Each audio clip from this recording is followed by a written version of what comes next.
is, Sean, you want something to He wants somebody. Sean,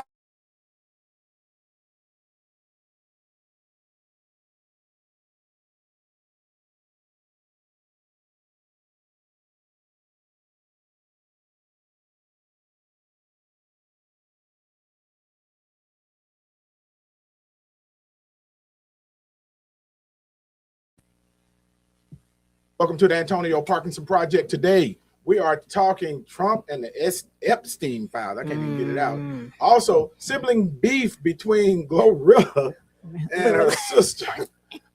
Also, man, what's up with the Memphis Grizzlies? And we got the Memphis Mayor Paul Young in the building, baby. What up? So y'all don't go anywhere. Hit that subscribe button. We'll be right back. You're watching the Antonio Parkinson Project. You're watching the Antonio Parkinson Project.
Mute Instagram on the computer. Mute it. All right. Okay. We're back. Give me a countdown because Josh again. Josh with his doggone countdown. Wait a minute. Hold up, y'all. This is the beauty of live television. We don't care. Really? Your show, man. Yeah, that's right. All right. Countdown 3, 2, 1.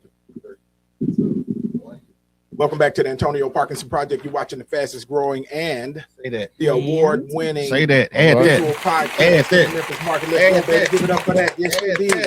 We are the best in black in Memphis for podcast. The best. And we want this. Oh, yeah, thank you, Josh, for that delayed clap. We appreciate that. Y'all give it up for my lovely co-host Angelica Jelly Woods in the building. She's here, y'all. Man, you gotta do better than that. There you go. Okay, see, all right. Got our Beyonce on. Beyonce. There always got to be a hater amongst you. Just let me be great. Thank you. We're letting you be great. You know, with your blonde, you got your blonde going on, and you know, making it happen. Let them hate on your shine. Thank you. All right, Mr. Mayor. She's gonna turn on you at some point. She's been on all of us, right? It's coming. You ain't exempt. I'm just joking, Mr. Mayor. I can handle it. Been on one. Y'all give it up for my DJ. That's my DJ. Yeah. DJ Kojak in the Say building. Yeah. And in the building today, Come on. we got the mayor of Memphis, none other than Paul Young. He's in the building. Okay, the finest, baby. Glad to be here, man. Glad to be here. Is it just 3? I thought it'd been 4. Yeah, I think this is the third one. Okay. This is the third one. Yeah. That's mayor. Yeah. Because I've been on here before when I was mayor. Yeah. Right, that's right. And welcome back to the show, man. Thank you for being glad to be here. We got a packed show, planned for everyone. A lot going on. Angelica's been hustling Girl Scout cookies and she's been taking all my money. And you want girls? Oh, no. Yes, Man, my bonus baby is a Girl Scout. Yes, I've been slanging them cookies. Thank you. Got to. Yeah, thank you. I've gotten a few texts from folks. Yeah. Selling them. Between that and popcorn. Yep. I'm so tired of that popcorn. Man, I like the popcorn. I do too. Yeah. Double good is good. Yeah. Double good is fire. But Angelica did give me a box of cookies. Where them cookies? Then I said, don't say it was from me. Oh boy, yeah. That's why you can't find them. They didn't quite make the cut, Mayor. I told you, I didn't vouch What's for wrong them. I with never had them. There's some new. They tasted. Explore, Dr. K was here earlier. explore more or something. Kojak got them. Kojak, what you do with them, Kojak? Man, He ate them. No, I ain't eat them. For my grandkids, they too sweet. Too sweet. They too sweet. They tasted like. Dr. K said they tasted like what paint smells like. Oh, what in the world? Okay, now y'all don't went too far. Well, at least you got them free. No, they wasn't free. No, Oh, Mr. Mayor, oh. no. He chasing on his own. He gave me my my bad. $6. He had to give me my $6. Okay, thank you. Yes. Yes. Sold me them paint cookies, man. Yeah, I can't wait to get over there. Ooh, Get over there to see? sugar. I can't. I want y'all to tell you how much God- you can tear thank up God this the studio shop- today. You Okay. tearing up I'm telling you, your we're own we're equipment in struggling, here. right? We're No, it's him, but he always The man blame still have a me. shot, he still Yeah, got a yeah, shot. yeah. Okay, it's good, Angelica. Don't We overdo good. it. Don't We overdo good. it. We good. Right. So yeah, we struggling a little bit, but you know, we are definitely in our zone. Angelica sold me the paint cookies, right? I let Dr. K taste them first, and she described it. I tasted them, and they tasted just like she described. I gave them to Kojak. I don't know what Kojak done. He with ate them. them. I smelt them and I was Yeah, like, Kojak nah, probably this ain't That ain't me. it. Yeah, so if Kojak selling Girl Scout cookies at the Hip Hop Lounge, y'all know Right, by They'll the be there. one They'll cookie be each. Right. One cookie. $2. I'm trying to tell you, man. Look, it's a whole lot going on. You know, we're gonna talk about a couple things that's trending right now, though, especially this, man. And this, I just got this earlier today. You know, your president, Angelica, he dropped a video on Truth Social last night, you know, that depicted former President Barack Obama and former First Lady Michelle Obama as monkeys or gorillas. What? In this video? Yes. And so, Josh, I think we got a little video. Josh, run that Not the video. liar rat.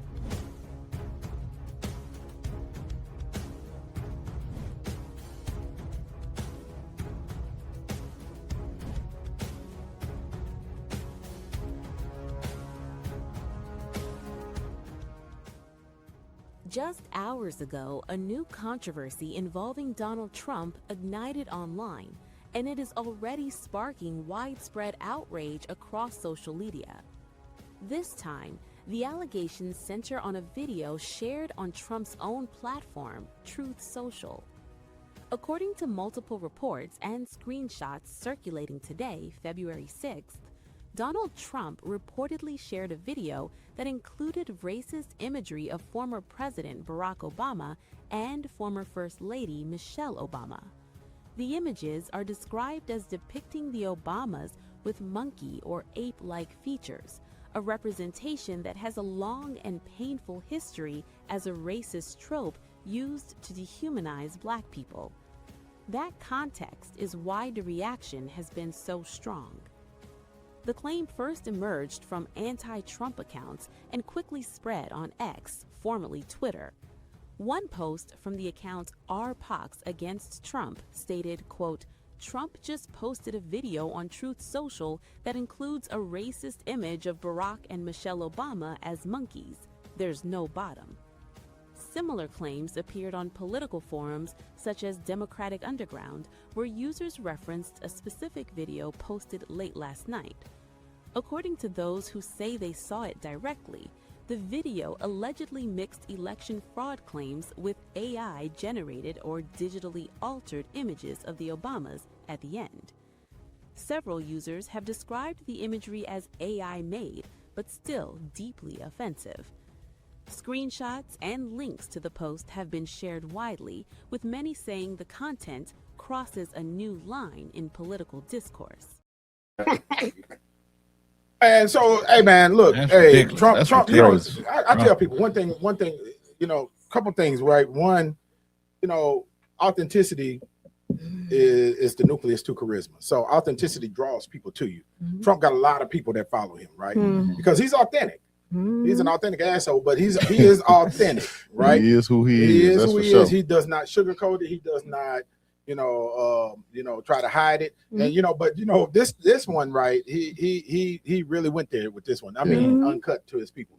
Yeah, that was wild, Yeah. crazy. I mean, I can't believe people even liked it. But I believe. Actually, I absolutely believe it. I think they just look up to him. He gave them the balls to pretty much show how they really feel. He gave them the gateway to do it. So the path, he did, like, my president do it. This how you feel. I feel good. Now I can come out and say how I really feel. So they believe we monkeys and apes. I'm just saying. Ain't the They first believe more murder. than that. Yeah, we're talking about on topic right now. Oh, Yeah, people saying monkey and apes. Yes. Yeah, but I'm not surprised by that stuff. I remember, my 25 years on the fire department, and being in the legislature for 16 years now.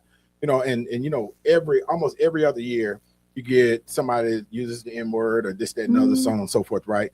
And I'm no longer surprised or moved emotionally or or any of that stuff, right? And so my thing, I've adopted this strategy of this idea of, you know, I'm not surprised when it is said. I'm surprised when it's not said. Yeah. And so and you know, That's not a good place to be. Yeah, well, Right. you know, it's not, but it is the reality, that we're living in, especially in the South. Well, and you know, North too, you know, but that's our reality that we live in.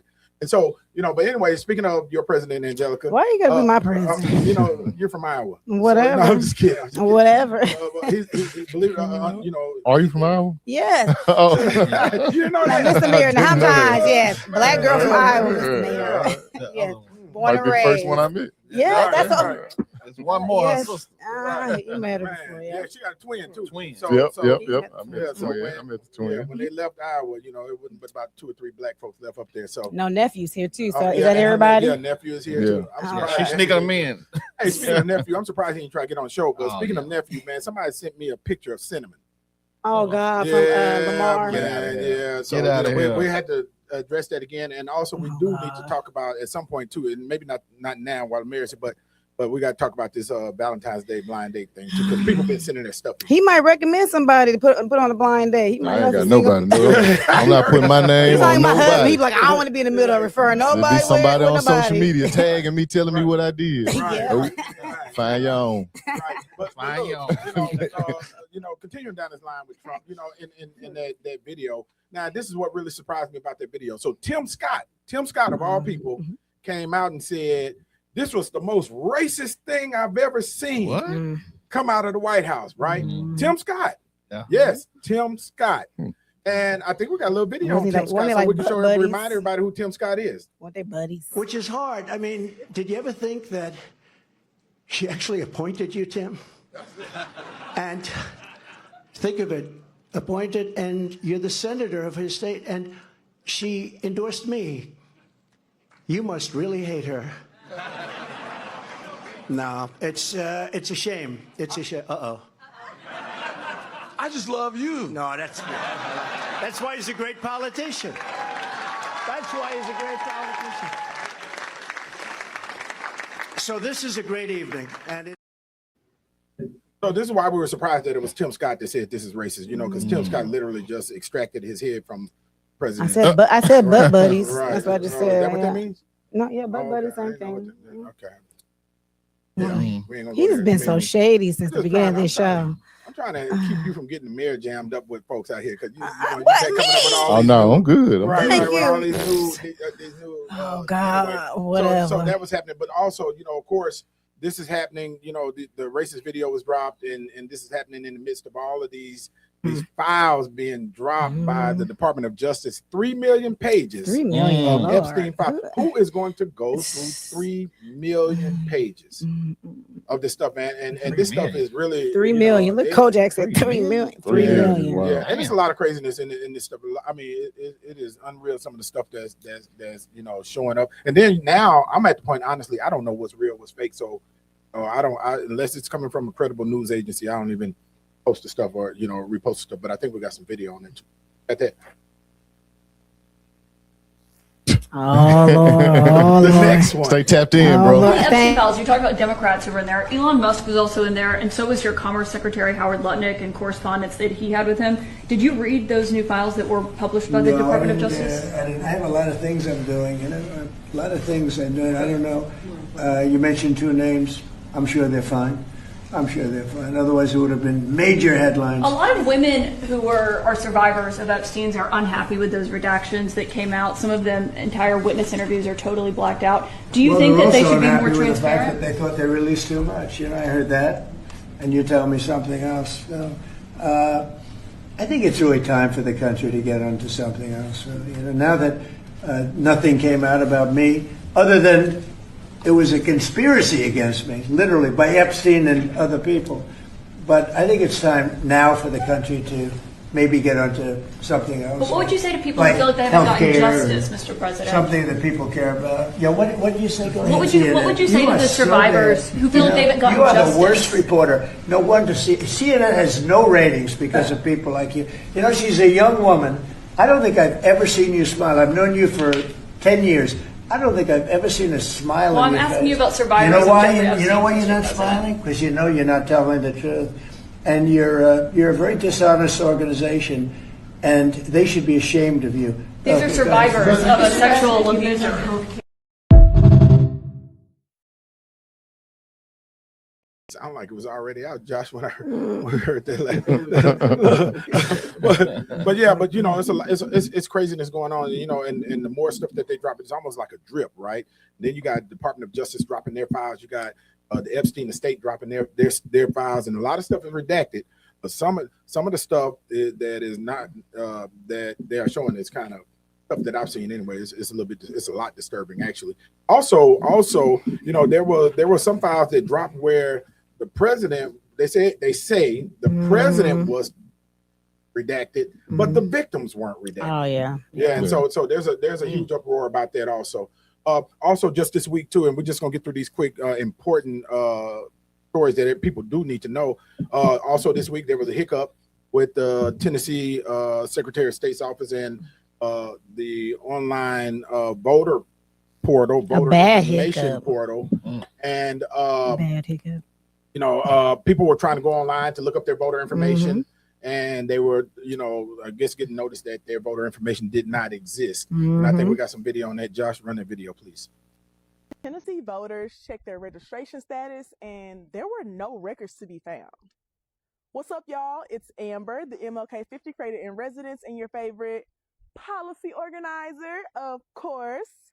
Let's talk about the glitch that happened in the Secretary of State's office this week.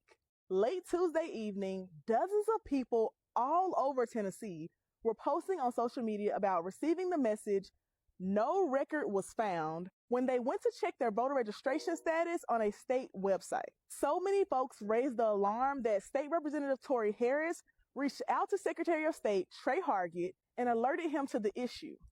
Hargett discovered that even he was not in the system either. It turned out to be human error that caused the glitch, and it was quickly fixed. State Representative Justin Pearson met with the Secretary of State to make sure that not only the error was fixed, but to also get more information on inactive voters. He found out that about 25% of more than 125,000 Shelby County voters are listed as inactive and are at risk of being kicked off the voter rolls and needing to re-register to vote. This is important because this is an election year with very important races coming up. So let me break down what being inactive means. You become inactive when you don't vote for at least 2 consecutive elections, including a presidential election. However, being inactive does not mean you are automatically removed from the voting rolls. When you become inactive, the Election Commission is supposed to send a card notifying you that you have become inactive so that you are aware and you can vote in the next election, which prevents you from being purged or removed from the voter rolls. In fact, if you are listed as inactive, you have up to 4 years to vote in an election to avoid being purged. If you're worried about whether or not you're listed as inactive, you can reach out to the Secretary of State's Elections Division at 1-877-850-4959. Go online to govotn.gov or contact your local election office and ask. If you're inactive, you'll have to update your address, but you also need to vote in the next election. And in Tennessee, there's 3 key elections happening this year: the state and county primary election in May, the primary and general elections in August, and the state and federal general elections in November. I hope this helps you understand what happened this week and makes clear what you need to do if you find out you're listed as inactive as a voter. Hey, there you go right there. Look, govotn.gov. So I put that in the thread. And if those of you, Josh, I ain't gonna even ask Josh to do that. Leave him alone. Leave him alone. But those of you that are on TikTok, if you and those of you that are watching live, put that in the comments thread, govotn.gov. And everybody, everybody. go online and check your voter information because we want to make sure that you are still registered to vote, make sure that you have the ability to vote, and you don't want to wait until the last minute to check it and then find out that you can't even vote. Right. Yeah, and everybody needs to vote early too, where you ain't got to go find out where you got to vote. Yep. Go And vote make at it- any location. And make note of those upcoming elections. I didn't know of some of those dates. So Yeah, it's a please. busy election year this Like year. May I'm gonna say the 4th? dates. Yeah, it was May, August, and November. See, I didn't know. Yeah, I Three didn't know. times this year. Yeah, and it's early voting for all of them. Yeah, and everybody need to go, please. Everybody. Everybody. Yeah, definitely everybody needs to Yes. go vote. So it's your state, your county elections, your state elections, and your federal elections. So that you go and that's your right to vote. Sean, you got your voter registration changed over yet? Yeah, but you don't live in Texas. Welcome to Shelby County. Yeah. Right. Change it. So yeah, y'all give it up for our guest, and she's all the way from Port Arthur, Texas, here in the building. What's Yeah. up, Sean? Her first time on the Antonio Parkinson Project. So yeah, you make sure you go tell all the classmates what we're doing. Oh gosh, that's what he really brought you here for. Yeah. Right, that's too funny. So look, doing in Memphis. last thing I'm gonna talk about real quick before we get to the mayor too is there's a push, right, to nationalize these elections. Oh, a scary push. And so there's a bit of desperation in the air, honestly, a bit of desperation in the air for what they are predicting is going to be a shellacking in the midterms, when it comes to Congress and the Senate, and how that's going to affect President Trump and his administration and their strategy. So it seems like there's a move to do everything possible to commandeer the elections. So for whatever their reasons are for doing it, but the states own the elections. States administer elections for nationally also. And let me just set this up, preface this a little bit too, because you saw where California passed their referendum to change the districts, but it came about because Texas was redistricting theirs to make it all Republican, and California responded by making theirs all Democrat. And then you saw where the president sent or Pam Bondi sent a letter to the Minnesota governor to tell them to hand over the voter files, and we'll make the pain go away. And then you also saw where they ran into the Fulton County, yes, that was crazy. Georgia election commission, and the FBI raided it, and they took all of the voter files away from there. And I think we got a little bit of video on that. We're gonna run that video, then we're gonna get into some. We got a lot of video. Yeah, Officials in Fulton County, Georgia, are challenging the FBI seizure of ballots and other documents related to the 2020 election. In a filing today, they said they're seeking the return of the materials that were taken during a raid last week at the warehouse where the records were stored. County Chairman Rob Pitts, a Democrat, said, quote, "This case is not only about Fulton County, this is about elections across Georgia and across the nation." Mr. Trump has long falsely claimed that the 2020 election was rigged. Just this week, he called for Republican officials to take over voting and nationalize U.S. elections. Support journalism you trust. Support PBS News. Donate now, or even better, start a monthly contribution today.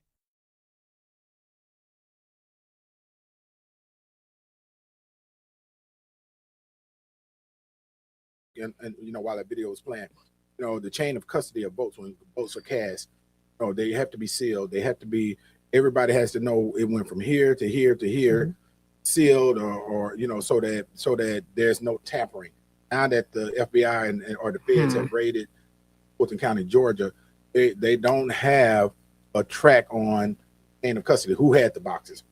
Who tampered with them? What was removed? What was put in? So on and so forth. And that county is Democratic, right? That county is Democratic. Okay, I just want to make sure. And That's what we're gonna mess with. But right, you think about it. Voter integrity is incredibly important, man. Because you want people to have faith in the election system. But when things like this happen, it throws things off, and people start losing faith. And when people lose faith, they stop voting, right? And so that's how we end up in situations like we had in Memphis before. Mayor Harrington, who won this election, 91. That's right. And I think they went down. And Harold Ford Sr. went down into the basement, I think, of the election commission, and found a whole box of votes. There's a great description of that in that book that Otis Sanford wrote from about that book. Boss Crump to King Willie, something like that. But it was a really, really good book, and he really described that situation to a T. I had no clue that even happened. Yeah, man. I had literally just got to Memphis. That was my first vote, as a matter of fact, in outside of the Marine Corps. Yeah, that's what I was saying. The timing of the hiccup online and this happening with Trump is just too. It was the wrong timing for the hiccup online. And just for the record too, the Secretary of State Trey Hargett said that the hiccup with their office was due to human error, right? And it was quickly remedied, and you could see your own stuff. I was told that even his voter information wouldn't come up either. So, but the timing is poor timing. Yeah, especially with everything that's going on. So, look, hey, y'all, don't go anywhere. When we come back, we're gonna talk about Glorilla and her sister. What? Oh, yeah, that makes my and we're heart gonna talk hurt. about what's happening in the city. We have to thank the mayor for his patience, right? Because he's been hanging in there with us, right? I'm with you. But it's a lot of stuff going on, so we It have to get is. this stuff Too out. much stuff. So look, hey, don't go anywhere. Hit that subscribe button. We'll be right back. You're watching the Antonio Parkinson Project. You're watching the Antonio Parkinson Project.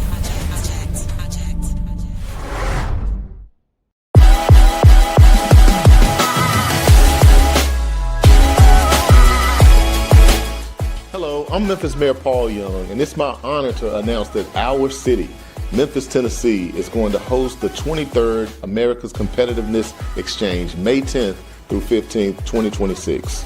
We look forward to welcoming all of our guests to the greater Memphis region, where innovation, industry, and culture all meet on the banks of the Mississippi River. We like to say that Memphis is Culture City. We're known across the world for our music, food, and movement, but our innovative spirit has also shaped some of the biggest and most important economic ideas on the planet. From overnight delivery and self-serve auto parts to music technology and medical breakthroughs, Memphis is where creativity and culture turn ideas into industry. Strategically located within 600 miles of 2/3 of the United States population, Memphis is the logistics capital of the country, home to the Western Hemisphere's busiest cargo airport and FedEx, 5 Class 1 railroads, the 3rd busiest trucking corridor in the United States, and the 2nd busiest port on the Mississippi River. Memphis, quite literally, moves the world in goods, in culture, and in ideas. Our region is driving the future of advanced manufacturing, clean energy, and life sciences. From Ford's Blue Oval City EV campus to Amplify's energy innovation, and from XAI's Colossus supercomputer and water treatment facility to all of the life-changing breakthroughs at St. Jude Children's Research Hospital, as well as our strong medical device industry. Memphis is where ideas become global impact. What makes our success possible is regional collaboration. Across Tennessee, Mississippi, and Arkansas, we're building an economy that is connected, competitive, and innovative. Memphis anchors the digital delta, a growing tech ecosystem connecting innovation across the Mid-South. Together with EDGE, the Greater Memphis Chamber, the Mid-South Development District, StartCo, and partners across our region, we're building progress with purpose and advancing a regional economy that is driving our community forward. When you visit next May, you'll see what we already know. This is our era of yes. Yes to innovation. Yes to entrepreneurship. Yes to partnership. Yes to growth. We can't wait to welcome you to Memphis, a place where collaboration drives competitiveness and the future is being built every day.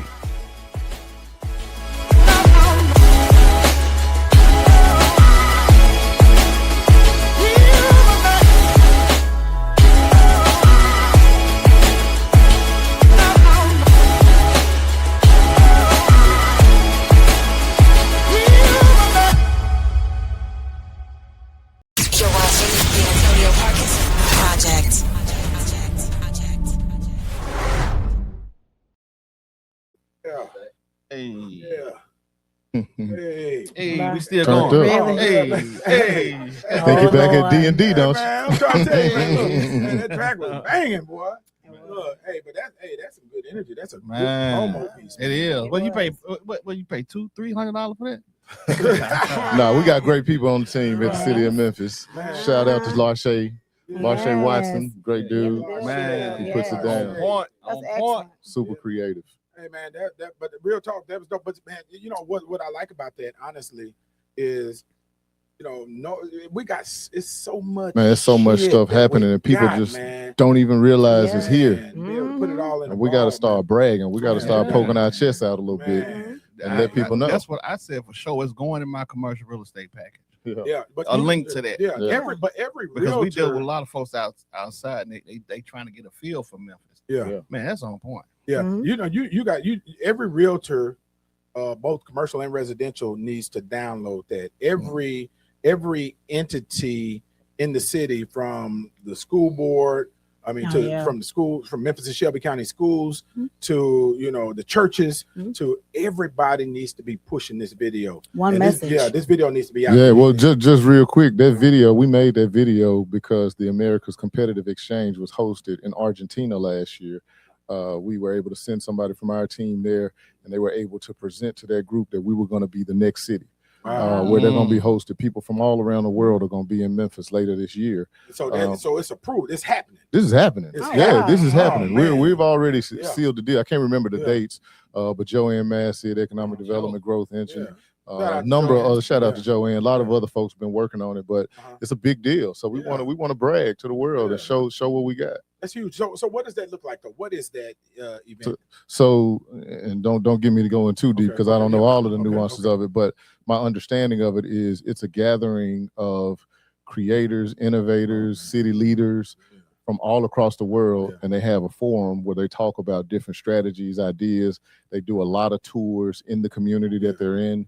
Our staff member that went last year, she went and visited a number of companies, heard from their leaders on how they had done different things in their community to redevelop and grow it. We're going to be doing the same thing, showing off some of the things we're doing in Memphis, showing off some of the things you saw in the video. So, I just think it's a good opportunity, man. In Memphis, sometimes we overlook the greatness that exists here because we just used to it and we think it's regular. But the way our city is, it's not regular across the world. Like people come here and they can't believe how cool we are, how easy it is to get to know people, to get around, to open a business. Like all those things are not normal in other communities. Man, and I think you hit a real point in that people, and I'm a transplant. I'm from the outside coming in. So I truly appreciate everything that Memphis has to offer. And I think I got some of the best of it too, because when I got here, Isaac Hayes was still here, and Sam Phillips was still here. And I was on the music commission. I would just hang out with them, right? And that was just normal. And it was normal, right? And it was, man, who can just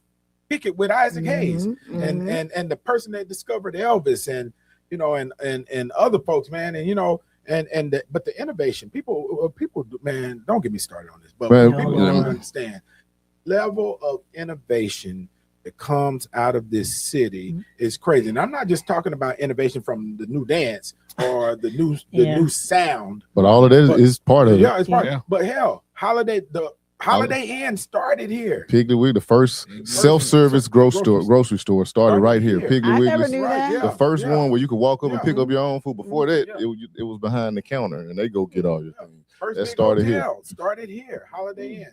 Package delivery started here. Overnight. FedEx. Curing cancer. St. Jude. Here, man.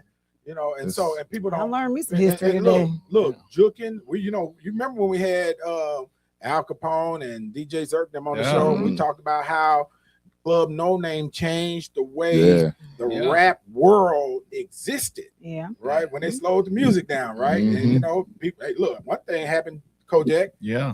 Men and women stop dancing with each other, right? And they start gangster walking, bouncing. But the women was in there gangster walking too. Yeah. I remember in the 7th grade. I'll never forget in Oak Haven. That's all. It was my first time seeing gangster walking. They was turned because they had 7 through 12 at the same party. So the 12th grade, the 12th graders was lit. They was getting bucked for real. I was the only person in No Name that did not have a curl. Right.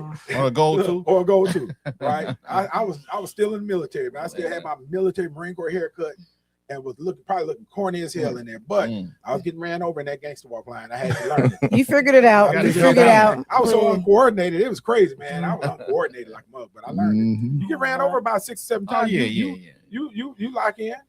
Okay, you said they should be able to go download the video. Is there a way that people can get access to this video to reuse it? we're gonna find a solution. So we'll send it to you and then get it to you guys so you can post a link because I don't know exactly where it resides right now. We can do that too, and and I remind you to put a link up on the city council. Yeah, I mean on the city page, on the city website. Yeah, that's what we're gonna post. We're gonna post it there. That's an exclusive. You also saw right here. Hey, that's exclusive right here on Antonio Parkinson Project. Yeah. Yeah, man. Hey, shout out to the team that put that together because it is done. It is flawless. I appreciate you can present and make your business look good, please. It's already put together. Man, oh yeah, that's good stuff. That is good stuff. And so, Mayor, of course, every time you come on the show, we always go back to your first show is why you were running. Wow. Right? Yeah. You remember that? Yeah. Man, our production was so trash back then. It was fun though. It's so organic. It's so real. Yeah, we still got the video, but we look like little thumbprints because our lighting was shit.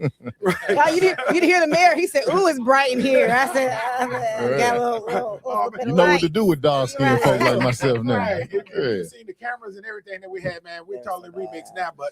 Man, but you know what? Thank you for being there with us. Oh yeah, most definitely, man. It got some hood man, this is one of my favorite places to come talk. So back then, you were running for mayor. Oh yeah, right. Aggressive. What? I see a little gray hair in there. Oh, that's all right. I had it then too. Yeah, I had it then too. So remind us why you ran and what you ran on, and then we're gonna come back. Why I ran is because I felt like I was the right person at the right time, and I still feel that way. I still feel that way. Like this is the moment, and I'm meant to be here. I've had moments since I've been in this job where I'm like, man, God, what are you doing? Why is this happening? Why is this on me? Like, I want to help redevelop the city and change Memphis forever. And all these things come at you while you're in the job, but that's why I just set my heart on just going after it, went hard and made it happen. And I ran on being able to redevelop neighborhoods and communities, which is really kind of my core, creating a strong workforce, cleaning up our neighborhoods, reducing crime. Because at the time, like public safety was all people were talking about. It was literally the only thing. And then the last thing was investing in arts and culture, like the thing that makes Memphis special, elevating it so that the world can feel it even more, so that our people can appreciate it, because I think we take it for granted.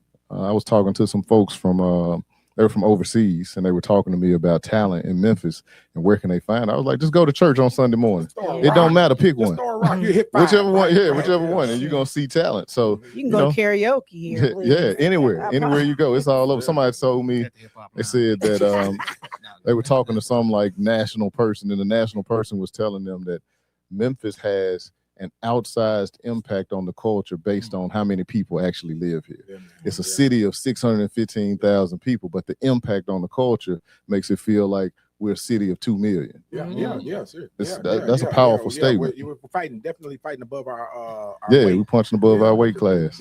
I tell people too, man, you can go to one of our gas stations and get food in our gas stations that tastes better than most definitely. I used to go to I got a couple of gas stations I hit. I was about to start calling them out, but they might get mad at me if I don't say theirs. Don't let me send you over there to Tormino's, right? It ain't even a gas station, it's just a little bitty. I haven't been there. No, send me over there. OMG. We gotta go. Oh God, man. Tormino's, check it out. The line be long early in the morning, right there at Chelsea and Watkins.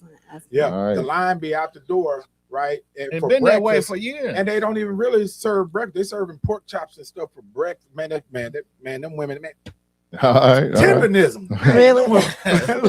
Look, man. Y'all ready right now, ain't you? Right, you giving big back behavior. Yeah, but it's so much though that the city has to offer. Is unless you're here to see it. And then we had the weatherman on the show last week, right? Joey Solopek. Oh, right. Like and look, and the uniqueness of Memphis. There are some things that Memphis offers that you will never be able to duplicate in any other city. I tell people if they never went to Rayford's before MTV came. I'm talking about the original record. They never went to Rayford's and experienced that. Oh God, you will never. But the weekend that now. Yeah, where the weekend is that now, man. Rayford. Yeah, I wasn't here then. Rayford back then had the curl. Come on, man. Had the cape on, and had vinyl records, right? That you hear, and you be like, where he get that from, right? And he playing all this good music and stuff. and the only thing they sold in there was 40 ounces. That's it. That was before my and you're gonna get that fog machine. It was a good spot. And it was a spot, man. You're gonna get that fog machine. It was like a throwback, like you stepped all the way back into the 70s. But it was great. And speaking of, shout out to Joey Solarpeck, the weatherman. Look, Joey Solarpeck is a former TV weatherman.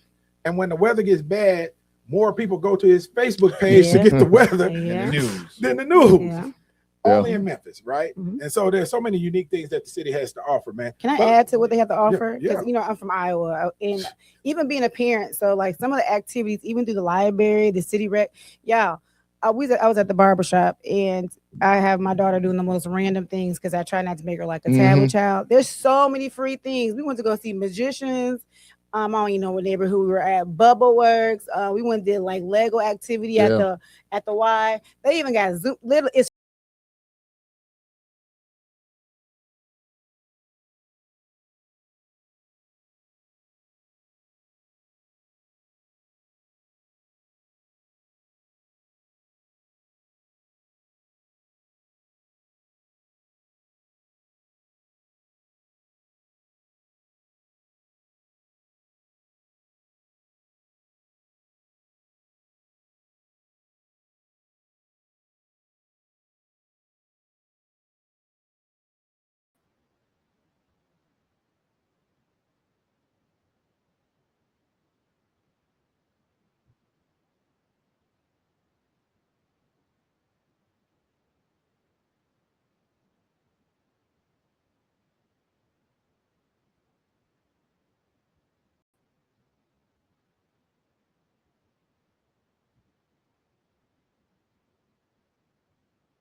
karaoke. Did you go karaoke night when they had the buffet?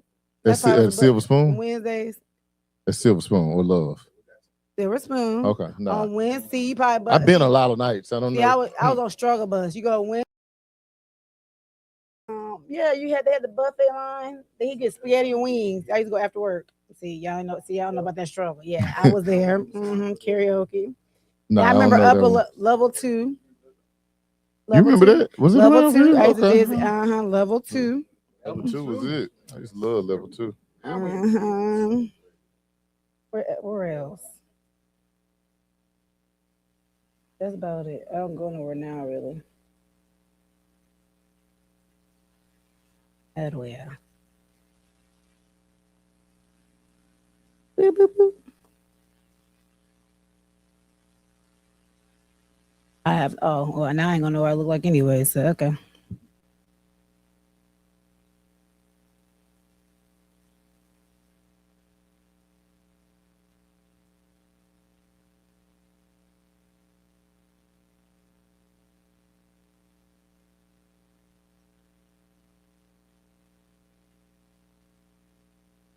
Testing.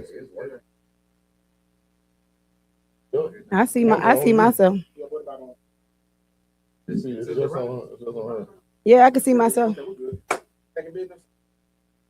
Put the camera on me. I would just like to know. It's trying to get us. I would like y'all to know that it was Parkinson's fault. That's all I know. Right when it was getting good, huh? I said I was getting ready to talk about the libraries. No, don't sweep. Let's go. Yeah, come on. Let's come right back in. It's almost. Let's come right back in. Hey y'all. So we ain't having this devil is a lie. So we're gonna get this good word out. Trying to tell you. So look. So we were getting into Mr. Mayor. Yeah. The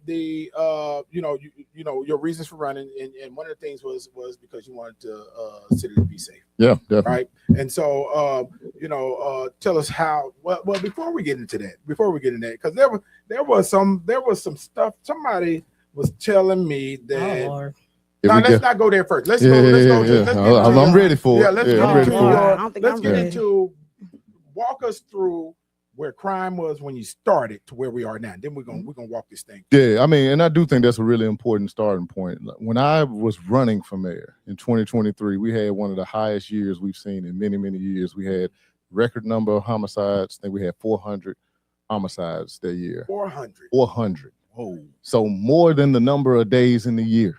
Damn. That's how many we I had. didn't think about that. In a city with 615,000 people. And so, we hit the ground running day one, started putting a lot of things in motion, working with the MPD, making sure that they were being more targeted in how they're going after crime. And I think one day we're going to show the city how we're actually doing this. I know you came to one of the meetings, but our command staff meeting where they're actually going through the data, and you have every precinct commander talking about every homicide and shooting that took place in their precinct, and then connecting the dots across the whole city. Because what we wanted to do is be more strategic about how we get the people that are the actual shooters off the streets. And we had a goal of reducing crime by 10% every year over year. For 4 years, it was going to be a 40% reduction. So let's pause there. Yeah, pause there. Let's pause there. So you came into office in what year? 2024, January 2024. So January 2024, the goal was by January of 2028 to have crime down by 40%. By 40 serious crime. 10% per year. Every year. 10% year over year. Okay. That was our goal. And we've been working hard. And you saw even before the task force, you saw the progress. So tell us about the progress before the task force. So in 2024, by the time we got to the end of the year, overall crime was reduced by 19%. Murders were reduced by 30%. Wow. Car thefts by 37%. This is at the beginning of 2025. We had already started moving the needle. Actually, past your goal of 10%. Past the goal of 10%. But it was. We still knew we have a lot of work to do, because if you're 600 pounds and you lose 100, you're still fine, right? We still got a little ways to go, and we understand that. So we kept working, and but I'll just pause at the task force because I know it's coming up. But by September 2025, we saw the same level of reduction that we saw in the previous year. So from the reductions that we had made, we were now looking at again another 19-20% reduction in serious crime across the board, and in every zip code. Every zip code. There's two very, very small zip codes. I don't even know the numbers for them, where crime went up by like 2 or something like that. But it was because those areas were so small. But across the board for every major zip code, we saw reductions. And so we were already putting in the work, and the trend has been very, very clear. And it's because we've been strategic. I mentioned working with the police department, but that's just one piece of it. We also put forth a new grant program called Safer Communities, where we were able to fund in the first round. I think we funded about 43 organizations that are out in the community doing different programs, after school programs, midnight basketball, a lot of different things where they're engaging people across the board to support those organizations, because we know that reducing crime is a both and strategy. You got folks that argue and say, man, we got to lock them up, get them off the streets. Yeah, we do. And then you got folks that say, all we got to do is give them an option. Yeah, we do. It's both. It's not either or, it's both. And so we've been doing that. We've been supporting these organizations, and I think we've reaped dividends for it. Yeah, you want to send a shout out to any of them organizations that's doing that good work? Man, it's a lot of them. Hill 901, Memphis Allies, Block Squad. I need to see the list because it's 40 of them, and I don't want to start saying. Those are the ones that are doing mostly violence interruption, but there's a whole host of neighborhood-based organizations that are also on the list, and they're literally all throughout this city. You can't, and we can't not, send police chief CJ Davis and Yes. Memphis Police Department. Oh yeah, shout out to CJ and the team. What they're doing, because they're doing some work over there too. Yeah, and so we got there. Okay, I paused at the task force because I know you want. Yeah, and then here comes the governor, and here comes the President Trump, and then here comes the federal agents, that are on the ground in Memphis. So let's start there. Yeah. So we get to that point, and just to reiterate what I've said time over time in every interview, this is not something I asked for. Right. This is something that came to Memphis that was presented to me on a Monday. Yeah. I'm on the phone trying to hold it off, change the way it looks, change the way it might show up. Right. And then Friday it gets stated by the president. And we held a press conference. Right. I stated my position, which is that, I do believe that we can use federal agencies like FBI, DEA, ATF, U.S. Marshals. These are law enforcement agencies that have always had partnerships with police departments across the country. And so as we work to fight violent crime in our community, we want their resources. We don't have an immigration problem here. I made that very clear to them. We don't need the Hispanic community in our city being victimized and harassed. Made it clear that that's not going to be something that MPD participates in. And at the time, most of the pushback was around the National Guard. So we also had a lot of conversations with the state National Guard on how they would be positioned. What are they going to wear? Right. What kind of weapons are they going to have? What kind of vehicles will they ride in? And up until the snowstorm, they've been riding in transit vans. Yeah. And they've been having guns on their sides and not the long guns in a more threatening posture. And that's what they had in DC. I know. Those were the things that we were telling them. And we also have lots of coordination with regards to where they're going to be. Now, we can't tell them where to go, but we can give them recommendations. And during the snowstorm, they were responding to calls with the fire department. When people were getting stuck, they helped get employees, those essential employees, to work during that time. So we've worked to try and minimize the negative as a part of it. And I think that we've seen some positive results. Now obviously, everybody's going to talk about the immigration piece, which I think is terrible. It's not what we want happening here. But hold up on that, because, because there's somebody that sent me something that I want to ask you about, and I don't want to, put the cart before the horse. When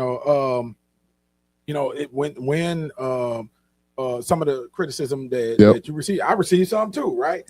And look, that's part for the course, man. That's I ain't the mayor, but this is how I feel. But if you're a leader and you ain't getting criticized, you ain't doing nothing, or you just doing what folk tell you. Right. And so, you were saying, that you'd rather be at the table. Yeah. To have these conversations with the governor and other folks that's involved in order to have not just input but direction, give direction. For that would help protect. I don't want to put words in your mouth. Yeah, no, that's right. Yeah, so you were at the table, but we received a little drama from it, but nothing that we can't handle. But just a little drama, folks saying, that you shouldn't be at the table and this, that, and other. And let me be I clear. mean, I'm not mad at that. I understand. I mean, I get it. Going. I get it. I play a different role though. I'm the mayor. Right. I'm the mayor of the whole city. Right. So I have to make sure that we're getting all the results that we need in the city. These folks come in one way or another. Yeah. So start there. Yeah. You can't just say no Right. and they leave. Right. We haven't seen that happen. Right. Yeah. In fact, they show up in greater force and they do it in a different way that is not positive for the community. And so my goal was to try to figure out how do we drive the initiative towards what truly is our issue in Memphis. Just back up just a minute. Back in September, actually last year, this is my second time doing it, but back in September, they hosted another one. I've been meeting with these mothers who have lost their children, whose kids have been murdered, right? And they frustrated, they're mad, nobody's they're talking hurt about them, but you because know, you MPD right. and the forces that be have not found their child's killer. And I'm talking about hundreds. I'm not talking about one, like I just got one story.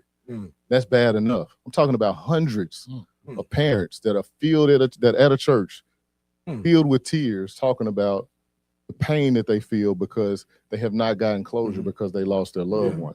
Those are the things that I'm talking about. And then at a bigger level, our economy is in the balance right now. But hold there for a second, I just want to be clear. When I say it's in the balance, crime is a big part of the narrative of what has carried across the country, unfortunately, for our city. And that begins to hurt us when we're trying to bring jobs, opportunities, all the things we want for our kids and for our young people. They are stymied by not having the ability to get to those jobs. So, my goal was to push this task force to focus on the thing that really is the big issue for the people of our city. Yeah, and I just want to, and I agree with you wholeheartedly, and that's where also it's the responsibility of our other corporate partners, news stations, and everybody else to everybody be on the same page. But here's something that's important to know. Going back to those parents, right?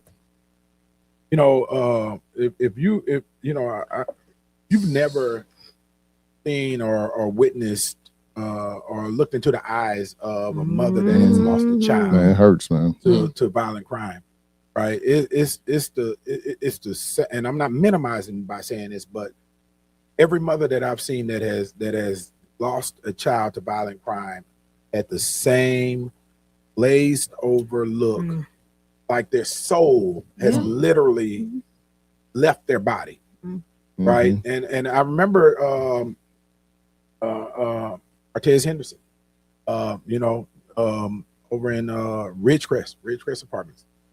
First time I seen this, I never forget this because it's the first time I seen a mother, lose and Martez was 7 at the time. Stray bullet killed him, and he was just there to spend the night with his cousin. Normal shit that we do, right?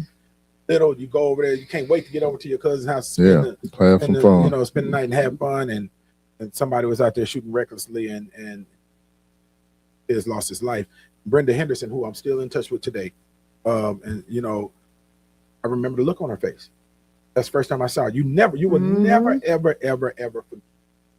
Yeah. Right, because it's something that will sit in your soul for the rest of your life when you see it, and so, but nobody's they are not getting to me. I'm glad you're addressing it, right, right, and somebody's addressing, the victims in this stuff, right? Absolutely. We may have differences in how we see we should get there, but ultimately, the goal is the same, right? We don't want victims. Man, we had the same goal. And that sometimes gets frustrating because I talk to a lot of the people that, have different opinions. They don't like the president. And, I'm not a Republican, but I'm the mayor. I got to figure out how do we get resources for Memphis and what's the best strategy to get them. I'm not co-signing ICE or immigration, standing firm. And what I'm doing behind the scenes is steering them towards executing warrants. There's one thing going around. I see them with MPD, and so there's a natural belief that if you see someone with Homeland Security, that they're doing immigration work. But the reality is the way that this task force is structured, we have federal agents in teams of 4 or 5. So you may have a FBI agent, a DEA agent, a Homeland Security agent, and a U.S. Marshal, all partnered with a police officer. With that police officer, they are responding to calls. They are executing warrants. They're doing special assignments. These are the things that actually prevent them from working on immigration. So I know it sounds confusing. And somebody said that I'm trying to tell them not to believe their eyes. No, believe your eyes, but listen to the explanation. Because, you know what I mean? Because, you have people out there saying there's context. ICE is jumping out of the back of the police car, Memphis police cars, and it's federal agents that may be, but not necessarily ICE. Right. That's true too. I mean, in terms of the team, there actually is a very small portion of ICE. I think there's about 2 individuals, but there are a lot of Homeland Security. I think there's about wait. Yeah. How many ICE? 2 from ICE, but there's also the Border Patrol. I think there's about 15 or 16 of them. And so having them assigned to the special units of executing warrants, our gang units, things like that, that actually keeps them busy doing the things that we want the task force focused on, not ICE things. Not ICE. Yeah, exactly. So it's part of the strategy on how we minimize. That's not to say it hadn't happened, because we've seen it, and I hate it when I see it. And I'm always calling, asking what happened. We have a call literally every morning where I'm looking at the numbers every day. How many arrests total? How many immigration arrests? Every day I'm looking at those numbers, and the numbers have been low over the past month or 2 because of the strategies that we've been executing to try to ensure that the task force stays focused on the main goal.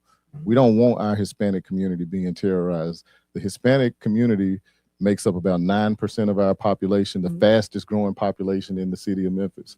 And quite frankly, one of the biggest challenges we have in Memphis is population loss. In 2020, we were 650,000 people. In 2026, it's 615. That's a big hit. No, this is real talk.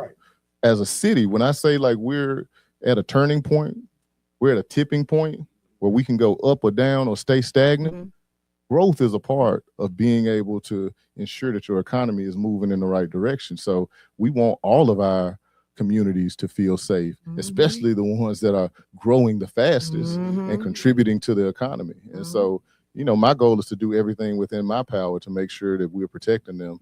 And I just want the public to understand the complexity of how we're trying to address this issue. You can only control the controllables. That's what people don't understand. Like you can only control controllables. And I tell you this all the time. I would not want your job. But I do have a question for you. And it's off task. It's off whatever. I like it off task. Oh, God. Let's stay here for a second, if you don't mind. It's okay. You said it's off this, right? So because It's I about don't want to shift yet. Okay. Because I think it's important too, to provide context, the long game, right? So while you're at the table with the governor and Memphis Safe Task Force and Trump representatives, is that another you and I don't want to put words in your mouth. You of course you're thinking about as you're adding input and direction, trying to deliver direction for what they're doing and how they're doing it. There's also the long game. Oh yeah, right. We're always thinking the long game. Right. How do we? Again, I go back to what I said at first. The narrative for Memphis had been that we are crime-ridden, that there's a lot of violence in our community. I want that narrative to shift from we've been able to reduce violence, and now the narrative needs to be based on the cool factor, the vibrancy, the growth, the investment, the cool programs. That's why we're doing things like investing in 3,000 summer jobs for our youth this year. If you saw the governor's budget, we've been having a lot of conversations. There's $80 million that's allocated to Memphis for public safety, but it's not all law enforcement. It's $50 million for downtown, which allows us to, and I know how everybody feels, like they do so much downtown, but it's the economic center of our city. Right. We have don't to walk past that. Explain, break it down in granular terms what that means for what the city. Yeah, that's a good point. When you look at downtowns in any city, it is the node, it's the nucleus, it's the place that visitors see. It's the place that if somebody wants to invest in your community, they're likely going to go there to get the flavor of what Memphis actually is. Mhm. So even though I'm doing a project in Hickory Hill or in Fraser or in Southwest Memphis, I'm coming to downtown Memphis to figure out if this is a region that I want to invest in, and what they see matters. There's a story of the people that invested in Blue Oval City, 50 miles from downtown Memphis. But when they made their decision to move to this region, they could have went anywhere literally in the world. Globally. In the world, right. $5 to $8 billion investment, 5,000 jobs. They were staying in downtown Memphis when they said, you know what, I can see what's happening here and I want to be here. And they doubled down on Memphis. So when I talk about investing $50 million in downtown, is to ensure that we have a strong downtown, that we're able to keep our anchors like the Grizzlies and, you know, those jobs that are down there, AutoZone. We want to make sure that we have a vibrant downtown with a lot of people walking around. But there's another 30 million. There's 15 million that goes towards focused deterrence. I talked about the work where we have Memphis Allies, groups like this, Memphis Allies and Hill 901 and Block Squad and this. And there's a lot of groups that are working in this space. And we want to be able to invest in them, to invest in these young people who may have made some bad decisions, but they're not bad people. They just need somebody to pour, both hands. We want to prevent crime before it happens. And so we have 15 million that's allocated towards those efforts. It's not to any one of those organizations, but towards those efforts. And then we have another $15 million that's going to be allocated towards workforce investment, creating new jobs in this city. I'm going to make some announcements at State of the City. Come out at State of the City next week on Tuesday, 5 p.m. at First Baptist Broad. But we'll talk a little bit more. Yeah, good. We'll talk about some of the things that we're going to be doing around workforce investment over the next couple of years. We'll talk about some of the things we're going to be doing around housing over the next couple of years. Like the long game is we are going to get Memphis to the point where we are that city. Every few years, there's a city where in the South, usually that is the it city. We've seen Nashville, Atlanta, Dallas, Austin, Charlotte. All of them have had their run. It's time to figure out who's next. Is it Memphis? Is it Birmingham? Is it Little Rock? I'm sorry, Birmingham. It needs to be Memphis, but it's going to be Memphis because we're making strategic decisions that are going to help the people of our city. Yeah, man, I'm so glad that you're here to break this down the way you are, because you know a lot of people, you know, they'll see, you know, what's happening right now in the moment, right? But they don't see, or maybe they didn't understand that there's an actual long game tied to it. Well, I mean, you know, I'm still people want me to clap. They want me to just go out and start, you know, responding to everything people say, and I guess I will start doing it a little bit more. But some people say not. Some people, but I think I am gonna start doing it more because some folks play too much, and I really gotta let them know, like, just because I'm diplomatic, don't try and take me for somebody else. But I also try to make sure that we been in the suit. don't let the button down fool you. But at the same time, I want to elevate the discourse in our community. So I try not to be too upset if somebody disagrees with me, but I want people to understand the way I go through making decisions. I want to know both sides of the argument so well that I can argue your point. Right. Like I can argue your point if I wanted to. And when I can do that, then I know that I have heard the side, and then I try to figure out, so what's the decision? And once I make the decision, I stand down and I feel good about it. And so when I hear the noise, I'm like, they just don't understand. I keep going. You know, but I do have to take more time to explain at least once or twice and then move past it. I like what you said about elevating the discourse, right? You know, and that in layman's terms, meaning to, you know, allow for, you know, all of the voices to be heard, right? Without it being hateful. Like, I don't have to hate you because I disagree. Me and you disagree on plenty of stuff. But we argue all the time. You cussing me out all the time. And I'm cussing right back. But that's, you want to be able to have, you don't need yes men around. You need people to have those critical. That's what the public deserves. But when you personalize it and say, like, I don't like you as an individual, it's like, I don't like your policy. I don't like this decision. Let's talk about that. And I think that we got to do that more in our community. So that's what I try to do, because I try to lead by example. You know, that's the difference maker in how I move at state too, right? You know, it's not personal for me, man. You know, I don't have to agree with your policy, but it's not anything personal. Something I saw last night on came to me on social media. Well, this guy, he's a former CIA operative and interrogator, and he said this. He said, if an opinion has to be muted, then it's a psyop. I don't know what a psyop is. So a psyop is when there's a group or somebody's trying to psychologically, move you into something else. Almost like a cult. Right. Yeah. Well, bigger Form than of that, control. right? Yeah, control. Yeah, I got you. Right. And so and that's why when you said what you said, I'm trying to elevate. Man, Memphis is an amazing city. Yeah. And we got to remember that all the stuff that we do here, folks looking. People are always looking at what's happening in Memphis. And so I want us to have those debates. I want them to be serious debates, but I just don't want the theater. Some of it is theater. A lot of it is theater. Like you're putting on a show, you're playing. And I have a hard time engaging it because I'm not in this for that. But not just that though, too. A lot of times in that theater, people's lives are being affected, right? And people are being led based on somebody having an agenda that is personal for them. Yeah. Right. And so yeah. So look, y'all, don't go anywhere. When we come back, we are gonna talk about Glorilla. And I want her question too. We're gonna get her question. My question is forgot it, man. It's over with. Okay, good, because it's about something else anyway. Look, I'm not trying to mute your voice. It ain't a psyop. Look, don't go anywhere. Yes, it is. We'll be right back. You're watching the Antonio Parkinson Project. You're watching the Antonio Parkinson Project.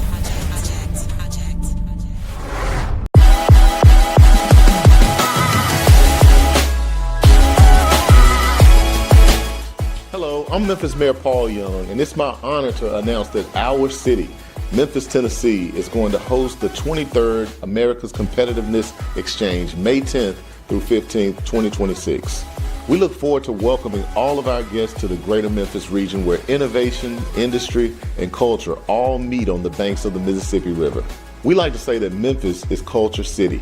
We're known across the world for our music, food, and movement, but our innovative spirit has also shaped some of the biggest and most important economic ideas on the planet. From overnight delivery and self-serve auto parts to music technology and medical breakthroughs, Memphis is where creativity and culture turn ideas into industry. Strategically located within 600 miles of 2/3 of the United States population, Memphis is the logistics capital of the country, home to the Western Hemisphere's busiest cargo airport and FedEx, 5 Class 1 railroads, the 3rd busiest trucking corridor in the United States, and the 2nd busiest port on the Mississippi River. Memphis, quite literally, moves the world in goods, in culture, and in ideas. Our region is driving the future of advanced manufacturing, clean energy, and life sciences.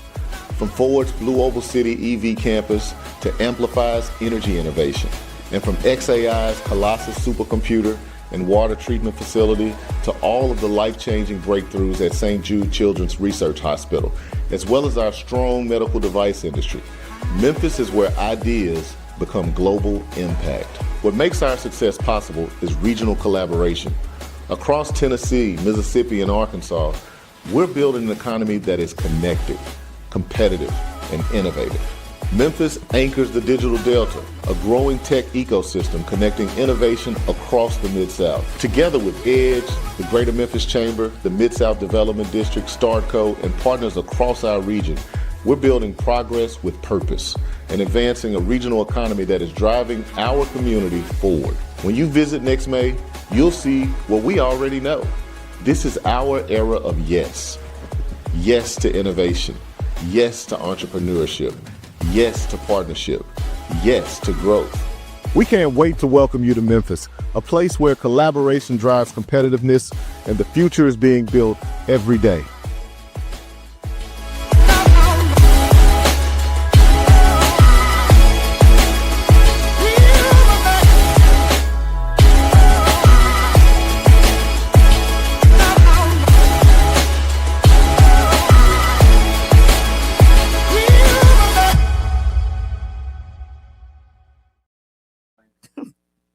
Welcome back to the Antonio Parkinson Project. Watching the award-winning Best in Black visual podcast Get it right. in the Memphis market. Get it right. Baby. Give it up. Get it right. Hey, look, I'm just gonna rapid fire my lovely co-host Angelica Jella Woods and my DJ Coach. You even got to introduce me. Don't introduce and me. then we got the mayor of Memphis in the What up? What up? Hey. Let's give it up to the mayor. Come on now. I told you I got to keep coming back, man. I like it over here. Come on. The mayor's breaking this stuff down. Man, dropping bars. Yeah. Dropping bars up in here. Angelica, before we jump into Glorilla, what you had a question? I'm sorry, I feel like I'm mistreating you tonight. It's not even the momentum is gone, so it's gonna be misplaced. But It was anyway, misplaced then, though. no, it wasn't. She said it didn't fit. You said it didn't fit. No, You admitted because we talk about all the things you have to handle, all the things you have to manage. You're looking at the future, but how do you maintain your mental health? What do you do that you like? Because you cannot make sound decisions. Yeah. You say you talk about you listen to this side, that side, but what do you do for self to make sure you're making a sound decision? We're big on mental health. So how is your mental and what do you do? My mental is good. I mean, I probably don't do enough for self. It's hard for me to unplug. But when I go home, I try to not look at social media as much, try and watch sports or something. My wife gets frustrated because I don't even want to see the news now. I'm like, man, turn the news off. I don't want to see it. No shade to all the news stations. I still rock with all y'all, but I just don't. I just can't consume it 24/7. I just want to, talk to the kids, hear about their day, show up to their games. I try and prioritize showing up to the places where they have games and events because I know that as they grow up, like these are years you don't get back. Like my daughter will never be 14 again. My son will never be 10 again. So, the moments that they have, I want to make sure that they remember dad was there. And, my mental is good because I'm a prayerful guy. Try and get up early, do a little workout, get a prayer in, get ready, take the kids school, do all of that, and then go to the day. Go seize the day. You know what? Plus, y'all, he got this book right here. Now you want to cut the segment out when I wanted to do. Now you're gonna plug the book. Praying for more when you're still full of shit. He got the book. So the man can't read your title first. Right? I can't read your title out loud. Yeah, man. But look, but that's important, man. I anecdotal story. One of the overriding reasons that I decided to retire was because Kirsten was 12 at the time, if I'm not mistaken. I said, I do not want to miss another day, man. Being at the fire department, being a state representative at the same time, and you do have to prioritize what's important. Yep.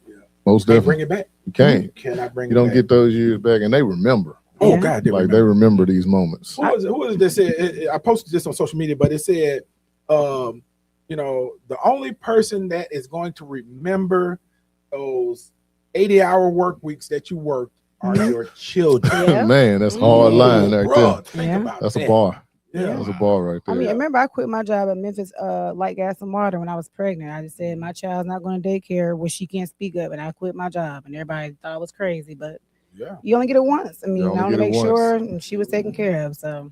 Yeah, you didn't want to come out talking about voltage and watts. I don't know. She might still talk that. Power, Right. Crisis mode all the time. Speaking of power, shout out to MLGW during the storm. They held it down. I was nervous.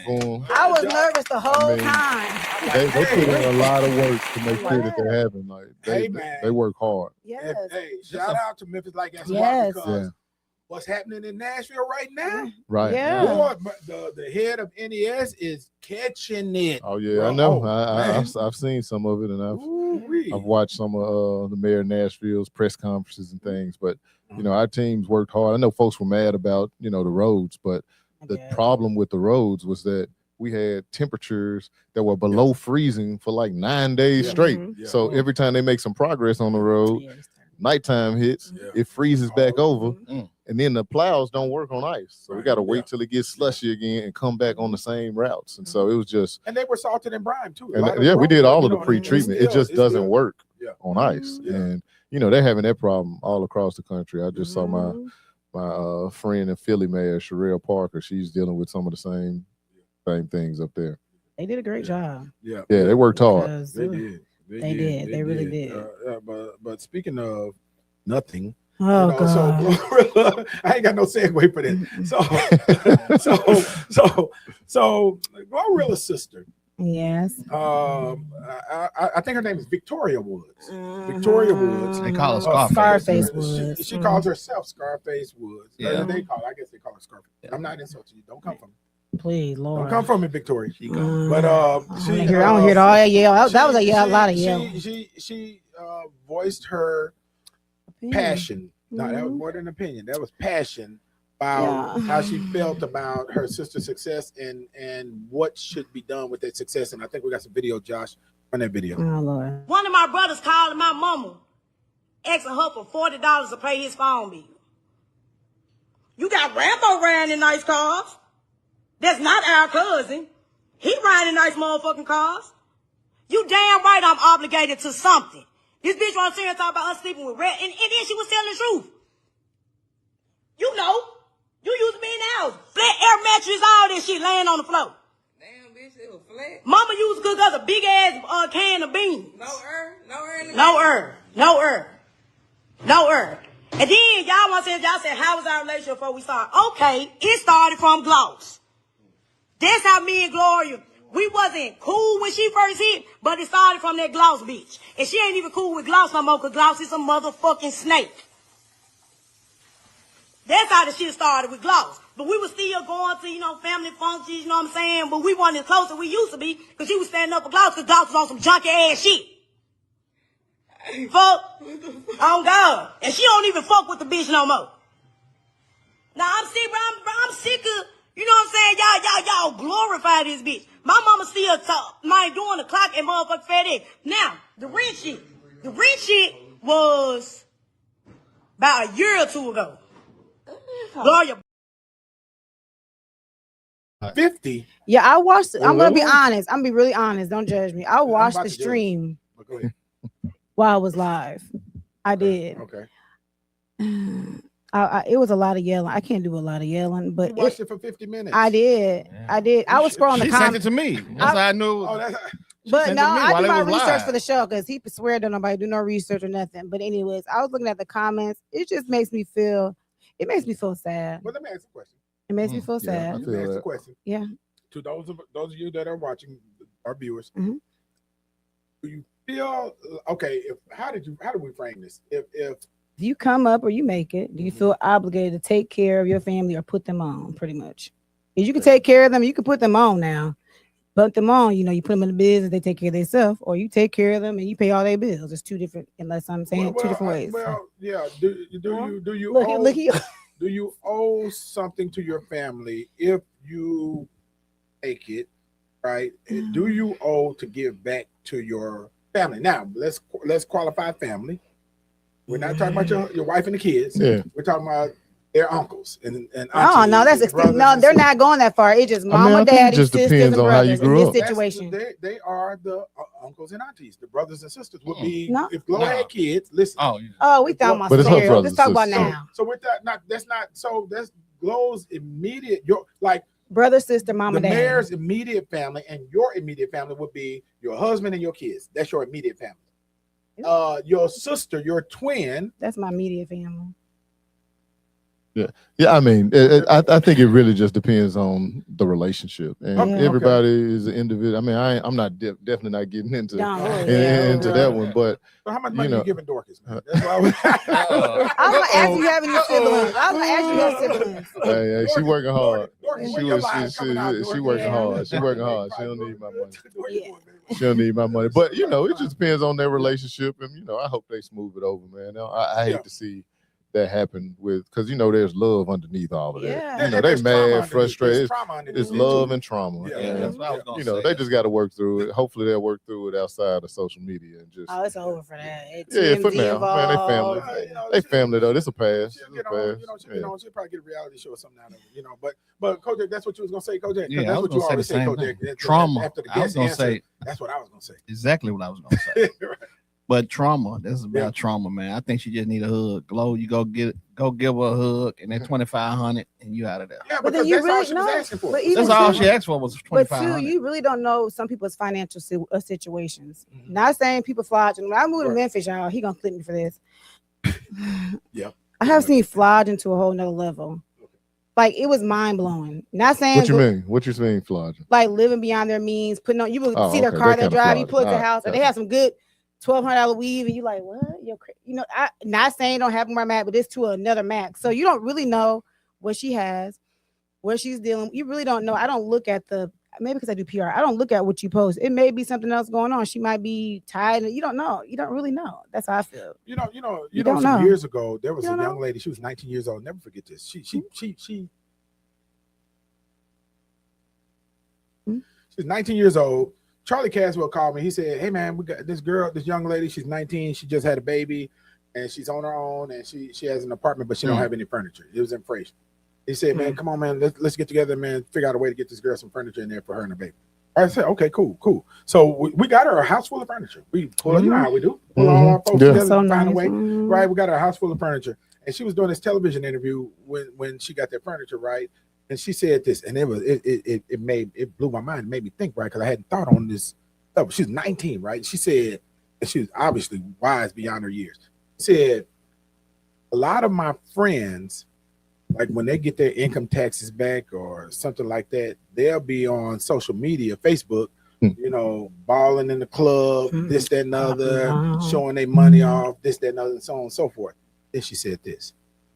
Then when Christmas comes around, they don't have any money, but they won't get in line to get their kids toys because of how they've been presenting themselves on Facebook earlier in the year.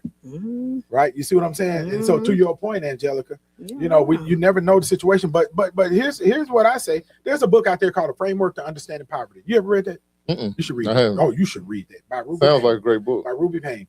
The framework to Understanding Poverty, it shows you these things, right? The habits of people that are in poverty. When I read it, it showed me so many with poverty mindset. The habits of people with a poverty mindset. When I read it, it showed me things. It exposed me for some of the things I used to do. Right, like, and this is one of the things it pointed out. if you take three people, one from poverty, one from wealth, one from you know middle class, I guess, one from wealth, and they each go to a restaurant. What is the thought process that comes out of it? Person from poverty, in a lot of cases, not all, will say, I got full. They're satisfied in that. Or you see buffets in a lot of the lower income areas. Think about that. Person from middle class will say, how did it taste? I like the way it tasted. I'm satisfied. Right? Those kind of restaurants. The person from wealth will say, oh my God, that's a beautiful presentation. And it'll only be a cube of meat, a leaf, and a little cherry drizzle sauce. And they will be just as happy and satisfied with what they got. Right? It's the mindset. One of the things that this is to the point of the video, it said in there was people from poverty, the habits of people from poverty is when they arrive and they move from poverty to another to upward mobility, they tend to go back and share all of the things that they've done, ball with the poor folks, and then get pulled right back down into the shit. Well, it's just community. I mean, this is the community that you have survived with, and you want them to be able to rise. We look at Allen Iverson's documentary. I don't know if you've seen that. It's incredible. Like look at people who won the it's lottery. understandable. Yeah, lottery. I get it. Lottery, right? There was a TLC show about people winning the lottery and they lottery to broke. And then but they be in worse. Before winning the lottery than they were before they won the lottery. And it goes to, it said in that book, it said the resources that people need is not money first. You know, it's mentorship. Yeah, it's teaching them how to fish. Right. You don't just give it to them. You let them start a business and invest in the business. And those are the things that I think really help to break that cycle when you are able to support your family, your friends, whoever it is in that way. Yeah, and I think that's what Glorilla should do. I think that she should, challenge her siblings to. Who said she didn't have that conversation? I ain't said what I'm about to say yet. Okay. Ma'am. So I think she should have that conversation with her siblings. I know I told you earlier. She should have that conversation with her siblings and challenge them to get through financial literacy courses. Right, graduate from them, and then tell her how they are going to grow the money that she puts in their hand. You see what I'm saying? To make more out of it. speaking of growing money that puts in their hands, people are talking crazy, saying that we're going to lose the Grizzlies to Nashville. Are we losing the Grizzlies? We're not losing the Nashville? Grizzlies. Nah, we're working hard. I mean, it was a story that came out in the Daily Memphian just a week ago where I gave a quote, and my quote was around the fact that Robert Pera and the Grizzlies leadership, they have demonstrated commitment to being here. Never once in our negotiations have they threatened to leave Memphis. And they have been working really hard, and I feel utmost confident. I'm a confident dude, but I feel the utmost confidence that we're going to be able to get it done. That's good, man. That's good stuff. Because Nashville probably over there biting at the bit, slobbing. But so the Grizzlies, they look like they're going through a reset. Oh yeah, man. Triple J. It's tough to see that, man. I hated to see Triple J go, man. He's such a great young man. See him all over the community. A lot of investment in Civil Rights Museum. I went to one of his camps just this summer, man. It was really, he had 21 kids, the best high school girls and the best high school boys, and they were playing, man. It was just cool seeing them watch, getting out there, coaching them, showing them moves, and he's a great dude, and I know he's gonna do great things, and we can still claim him because we helped raise him here in Memphis. Yeah, man. 19 when he got here. And John Morant is still here. John's still here. I'm holding out hope. I'm holding out hope. I think you can get it right. So we don't know if it's going to be a full reset or what it's going to be, but we are thankful to have Memphis Grizzlies here, and we want them to continue to stay here. Shout out to Candace Stewart. Shout out to Candace. Only 30 cities in the world have an NBA team.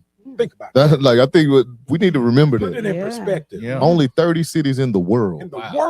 Have an NBA team, and Memphis is one of them. And if everybody's so concerned, go buy a ticket. Right. If everybody buy a ticket, you're so concerned, and it's still the money. Buy a ticket. So look, give us, man, tell us what people can expect Tuesday for the State of the City address coming from Mayor Paul Young. Well, I think what we want to do on Tuesday is really talk about where we've been, how far we've come, the challenges that we have in front of us. I don't want people to think that we think we've arrived, but I do want people to understand that we've made progress and we're making progress. The city is moving in the right direction, but I want people to understand that number I talked about with population loss going from 650,000 down to 615, we got to reverse that. We need to be moving in the other direction. So we'll talk about some of our challenges and some of the things that I think are going to change the city. So, I mentioned workforce, housing, some of those things. We'll dig into some of those during the speech. I'm looking forward to it. This Tuesday. This Tuesday, 5 o'clock at First Baptist Broad. Shout out to Pastor Keith Norman for hosting us. Did you have to register? Or are you guys gonna let people in that didn't register? We'll let you in, but it'd be great if you register, just so we know, because we want to know how many people to expect. But you don't have to register. You can pull up. Yeah. They asked for registration. Go to the city website. I think there's a pop-up on the page. So once you go on the city website, you'll see the registration for it. I got a question. But before you ask a question, we'll have the registration on our we'll send you a link. All of our social media and all our websites and stuff too. For our listeners, how important is it to vote? Man, voting is so important. I mean, you hear a lot of people that are complaining about the way things are. Yeah. When you don't vote, you almost don't get a say, or you're not making your voice heard. And so I think it's important that you vote. I think it's important you look these folks up, see what they've done. Don't let folks tell you they're going to do this and that, and then you look at their track record and they ain't done a thing. And if you hadn't done it before you got here, what makes you think he going to do it when they get the new job? You know what I'm saying? With the new title. With a new title. I mean, I think you look at the track record, and I think that everybody running should be able to point to their track record. So that's not dissing any individual. I said you need to be able to talk about what you've done to deserve to be placed in a different spot. The difference between a politician and a servant. That's it. Yeah. Well, first you got to register. You got to register. Yeah. And at the Hip Hop Lounge, February the 15th. Shout out to the Hip Hop Lounge. February the 15th. I don't think you had me over there yet. Don't tell him that. He'll bring you there at night after the game. Franklin. Shout out to Keegan Franklin. We're gonna register folks at the Hip Hop Lounge. So y'all get ready February the 15th. I thought we just say about these things on the show. Like we just. And all the politicians, everybody come out, man. Y'all want to speak? Yeah. But look, now you know. Hey, but look, speaking of Keith, no, you ain't. We need you on the show, homie. Come on, pull up. Yeah, definitely. Yeah, Pull yeah, up. brother. That's my guy too, man. Yeah, he great. He's a voice for real. He really is. Hey, man, anything else you want to Nah, man. before we get out of here? Yeah, I take a picture. Yeah, I got it. Well, I wouldn't say take a picture, but hey, look, y'all, anything you want to say before you part? No, man, I just want to say thank you, brother. I appreciate the opportunity to be on the platform. This is a great, relaxed environment, so I can just come in here, be myself. I know every time I start talking, he's like, I don't want politician Paul. I want Paul from Oakhaven. Yeah, but I love the platform, man. So thank you and appreciate all y'all for we greatly appreciate you, man. Shout out to your family, man. We send all our love to your family and your team. You know it's hard work. Yes, praying for you. Watching the fastest growing visual podcast in the Memphis market. It's the Antonio Parkinson Project. Hit that subscribe button. We'll see you next week.